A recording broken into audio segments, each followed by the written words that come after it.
News 8 news కి స్వాగతం. అనంతపురం జిల్లా రైతాంగం ఆత్మహత్య చేసుకోకముందే వలసలు వెళ్లకముందే ప్రభుత్వం అప్రమత్తం కావాలని అనంతపురం వైసీపీ జిల్లా అధ్యక్షుడు అనంత వెంకటరామిరెడ్డి సూచించారు. ఉమ్మడి అనంతపురం జిల్లాలో 4 లక్షల ఎకరాల్లో రైతాంగం వేరుశెనగ సాగు చేసిందని, వర్షం లేక భూగర్భ జలాలు అడుగంటిపోయి తీవ్ర ఇబ్బందులు ఎదుర్కొంటున్నారని ఆవేదన వ్యక్తం చేశారు. దాదాపుగా వందలాది కోట్ల రూపాయలు పెట్టుబడిగా పెట్టి వేరుశెనగ పంటను సాగు చేసిందని తెలిపారు. జిల్లాలో 3 మంత్రులు ఉన్నప్పటికీ రైతాంగాన్ని ఆదుకోవడంలో విషయంలో పట్టించుకోవడం లేదని విమర్శించారు. అన్నదాత సుఖీభవ పేరుతో రైతాంగానికి ప్రభుత్వం ఇస్తామన్న పెట్టుబడి సాయాన్ని ఇంతవరకు ప్రకటించలేదని విమర్శించారు. కరువుతో అల్లాడుతున్న అనంతపురం రైతాంగాన్ని రాష్ట్ర ప్రభుత్వం గుర్తించాలని, ఎకరాకు పెట్టుబడి సహాయం 30,000 ప్రకటించాలని డిమాండ్ చేశారు. గత సంవత్సరము కరువే, ఈ సంవత్సరం కరువే.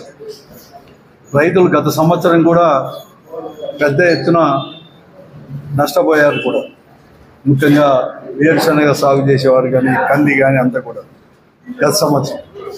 ఈ ఖరీఫ్లో అయినా కూడా వర్షాలు బాగుపడతాయేమో అనుకొని జూన్లోనే వర్షాలు రావడం, కాబట్టి తప్పకుండా కూడా వర్షాలు పడతాయని చెప్పేసి పెద్ద ఎత్తున కూడా ఈ జిల్లాలో వ్యవసాయం అని కూడా సాగు కూడా ఎక్కువ విస్తీర్ణంలో కూడా చేయడం జరిగింది. ముఖ్యంగా వేరుశనగ కూడా గతంలో అయితే 8 లక్షల హెక్టార్లు కూడా, అంటే దాదాపుగా 16 నుంచి 18 లక్షల ఎకరాలు కూడా వేరుశనగ వేసేవారు ఉమ్మడి అనంతపురం జిల్లాలో.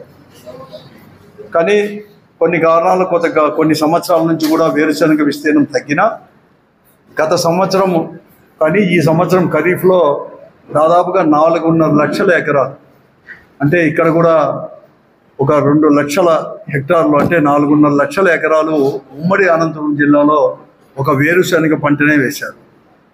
ఆ తర్వాత కందులు కావచ్చు, కొర్ర కానీ, మొక్కజొన్న కానీ, ఇలాగ అన్ని జొన్నలు, ఇలాగ అన్ని అనేకమైన పంటలు కూడా వేయడం జరిగింది. కానీ ఎవరికైనా అందరూ కూడా వర్షాలు బాగా వస్తాయంటే దాదాపుగా ఒక 55 నుంచి 58 రోజుల వరకు కూడా ఈ జిల్లాలో, అంటే జూలై నుంచి ఆగస్టు చివరి వరకు కూడా జిల్లాలో ఒక చుక్క వర్షం కూడా రాని పరిస్థితులు కూడా అన్నీ కూడా వెళ్ళిపోయినాయి కూడా. ఈరోజు అన్ని పంటలు దెబ్బతిన్నా వేరుశనగ పంట దాదాపుగా 4.5 లక్షల ఎకరాల్లో పూర్తిగా కూడా తుడిచిపెట్టుకొని పోయింది. కనీసం అంటే ఒక్కొక్క ఎకరాకు 30-35 వేల రూపాయలు పెట్టుబడి పెట్టుకుంటారు. ఈ 4.5 లక్షల ఎకరాల్లో ఒక వేరుశనగకు మాత్రమే 1600 నుంచి 1800 కోట్ల రూపాయలు పెట్టుబడి పెట్టిన వైనం ఈ జిల్లాలో, ఉమ్మడి అనంతపురం జిల్లాలో కూడా ఓన్లీ కేవలం ఒక వేరుశనగకు మాత్రమే పెట్టినారు. సర్వస్వం కూడా వేరుశనగ వేసిన వారు పోగొట్టుకున్నారు. ఖరీఫ్ సీజన్ కూడా అయిపోయింది, పూర్తి అయిపోయింది, ఎక్కడ కానీ కాలేదు. కనీసం 1-2 మొక్కలు ఉన్నా కూడా అవి పీక్కుందామంటే వర్షాలు కూడా కొన్ని దగ్గర అయితే ఇప్పటికి కూడా వర్షం రాలేదు. ఇతర ప్రాంతాల్లో రాష్ట్రంలో వరదలు వచ్చినా కూడా ఈ జిల్లాలో మాత్రం ఇప్పటికి కూడా పూర్తిగా కూడా పడలేని వైనం. కంప్లీట్గా కూడా దున్ని వేస్తున్నారు కూడా, కంప్లీట్గా కూడా ట్రాక్టర్లు పెట్టి దున్నేస్తున్నారు 3 రోజుల నుంచి కూడా కంప్లీట్గా. ఎందుకంటే ఎక్కడ చూసినా కూడా ఈరోజు కూడా పంట కూడా దున్ని వేరుపెట్టే, అంటే దాదాపుగా ఒక్క వేరుశనగలోనే 1600-1800 కోట్ల రూపాయలు కూడా ఈరోజు కూడా పోయిందంటే ఇంకా నష్టం ఎంత పెద్ద ఎత్తున ఉందో కూడా అందరూ కూడా చూడవచ్చు. కానీ ప్రభుత్వం మాత్రం ఎక్కడ కానీ ఆదుకోవాలని చెప్పేసి ఈ రైతాంగాన్ని ఎక్కడ కానీ కాబట్టి పరిస్థితి కూడా ఈరోజు కూడా ఉండే.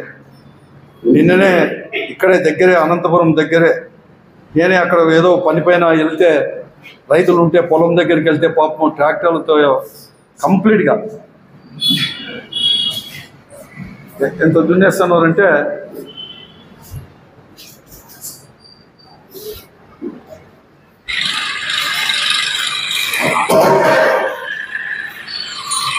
ఇట్లా అయిపోయింది. కంప్లీట్ దున్నేస్తాం, ఇదేముండదు అన్నమాట 4 లక్షలు. అంటే ఈ 16 నుంచి 1800 కోట్ల రూపాయలు పూర్తిగా కూడా కూళ్ళకు కూడా రాని పరిస్థితి కూడా ఈరోజు కూడా ఉంది. పోయిన సంవత్సరం కన్నా ఇన్సూరెన్స్ అంటే బీమా ఏమైనా వస్తుందేమో అంటే గత ప్రభుత్వం మాత్రం ఏదని కానీ ఇన్పుట్ సబ్సిడీ కానీ రైతు భరోసా కానీ అప్పటికప్పుడు ఇచ్చిన ఇన్సూరెన్స్ అనేది కూడా నెక్స్ట్ ఖరీఫ్ ప్రారంభంలోనే అంటే జూన్ కల్లా వచ్చేది కూడా ప్రతి సంవత్సరం కూడా. కానీ గత సంవత్సరంది ఇంతవరకు కూడా పోయిన సంవత్సరం కరువులో కూడా ఉండే వేరుశనగలు కానీ ఎక్కడ కానీ ఇన్సూరెన్స్ కూడా ఇవ్వలేదు. ఈ సంవత్సరం కూడా పెట్టుబడికి కూడా ఎక్కడ కానీ ఇంతవరకు కానీ ఎక్కడ కూడా ఒక్క రూపాయి కూడా ఇవ్వలేని పరిస్థితి. ఒక రైతు భరోసా కింద గత ప్రభుత్వమైన 13,500 రూపాయలు ఇస్తుంటే ఈరోజు ఆ పేరునైతే మార్చారు. కానీ ఈరోజు అంతా కూడా అన్నదాత సుఖీ భవ పథకం అని పేరు పెట్టినా కూడా 20,000 ఇస్తామని చెప్పినా కూడా ఇంతవరకు ఇచ్చే పరిస్థితి కూడా ఎక్కడ లేదు.